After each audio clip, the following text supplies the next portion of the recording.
हुजूर अक़दस सल्लल्लाहु अलैहि वसल्लम का इरशाद है कि फ़रिश्तों की एक जमात है जो रास्तों वगैरह में गश्त करती रहती है, और जहाँ कहीं इनको अल्लाह का ज़िक्र करने वाले मिलते हैं तो वो आपस में एक दूसरे को बुलाकर सब जमा हो जाते हैं और ज़िक्र करने वालों के गिर्द आसमान तक जमा होते रहते हैं। जब वो मजलिस ख़त्म हो जाती है तो वो आसमान पर चले जाते हैं। अल्लाह जल्ल जलालहू बावजूद ये कि हर चीज़ को जानते हैं, फिर भी दरियाफ्त फरमाते हैं कि तुम कहाँ से आए हो। वो अर्ज़ करते हैं कि तेरे बंदों की फलाह जमात के पास से आए हैं जो तेरी तस्बीह और तकबीर और तमहीद बड़ाई बयान करने और तारीफ़ करने में मशगूल थे।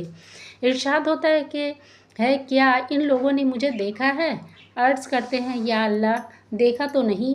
इरशाद होता है कि अगर वो मुझे देख लेते तो क्या हाल होता?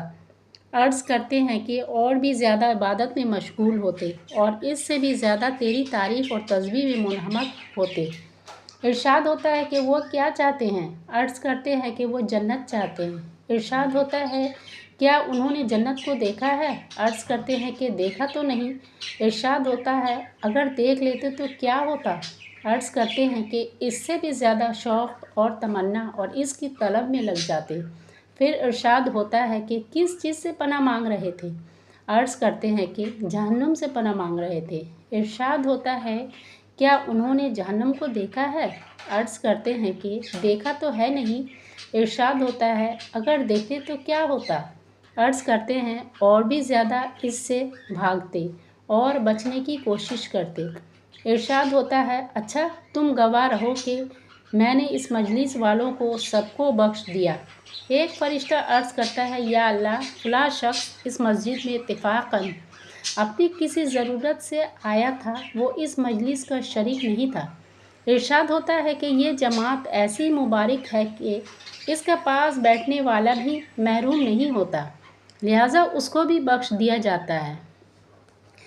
कि फ़रिश्तों की एक जमात ज़िक्र की मजालिस और ज़िक्र करने वाली जमातों और अफराद की तलाश में रहती है, और जहाँ मिल जाती है इनके पास ये जमात बैठती है, उनका ज़िक्र सुनती है। चुनांचे और इसमें यह गुज़र चुका है कि फ़रिश्तों से तफ़ाख़ुर के तौर पर अल्लाह जल्ल जलालहू इसका ज़िक्र क्यों फरमाते हैं।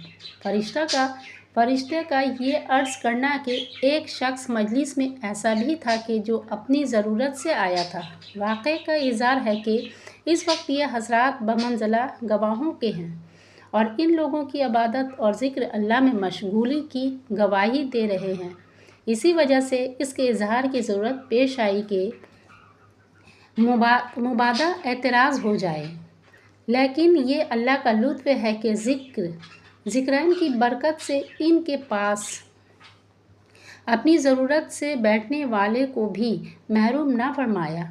अल्लाह जल्ल शाना का इरशाद है, या अय्युहल्लज़ीना आमनू अत्तक़ुल्लाह वकूनू मअस-सादिक़ीन। ऐ ईमान वालो, अल्लाह से डरो और सच्चों के साथ रहो। सोफिया का इरशाद है कि अल्लाह जल्ल जलालहू के साथ रहो, और अगर ये नहीं हो सकता तो फिर इन लोगों के साथ रहो जो कि अल्लाह ताला के साथ रहते हैं। अल्लाह ताला के साथ रहने का मतलब ये है, जैसा कि सही बुखारी में इरशाद है, हक़ ताला फरमाते हैं कि बंदा नवाफिल के ज़रिया मेरे क़ुर्ब में तरक्की करता रहता है, यहाँ तक कि मैं उसको अपना महबूब बना लेता हूँ, और जब मैं महबूब बना लेता हूँ तो मैं इसका कान बन जाता हूँ जिससे वो सुने, उसकी आँख बन जाता हूँ जिससे देखे, उसका हाथ बन जाता हूँ जिससे पकड़े, उसका पाँव बन जाता हूँ जिससे वो चले। जो वो मुझसे मांगता है मैं उसको देता हूँ। हाथ पाँव बन जाने का मतलब यह है कि उसका हर काम अल्लाह की रज़ा और मोहब्बत के ज़ेल में होता है। इसका कोई अमल भी अल्लाह ताला की मर्ज़ी के ख़िलाफ़ नहीं होता। सूफिया के अहवाल और उनके वाक़यात जो कसरत से तवारीख़ में मौजूद है, वो शाहिद अदल हैं, और वो इतनी कसरत से हैं कि उनके इनकार की भी गुंजाइश नहीं। एक रिसाला इस बाब में तनज़्युल बसातीन के नाम से मशहूर है, जिससे इस किस्म के हालात का पता चलता है। शेख अबू बकर कतानी कहते हैं कि एक मरतबा हज के मौका पर मक्का मुकर्रमा में चंद सूफिया का इज्तिमा था, जिनमें सबसे कम उम्र हज़रत जुनैद बगदादी थे। उस मजमा में मोहब्बत इलाही पर बहस शुरू हुई कि महब कौन है مختلف حضرات مختلف ارشادات فرماتے رہے۔ حضرت جنید چپ رہے۔ ان حضرات نے ان سے فرمایا، تم بھی کچھ کہو۔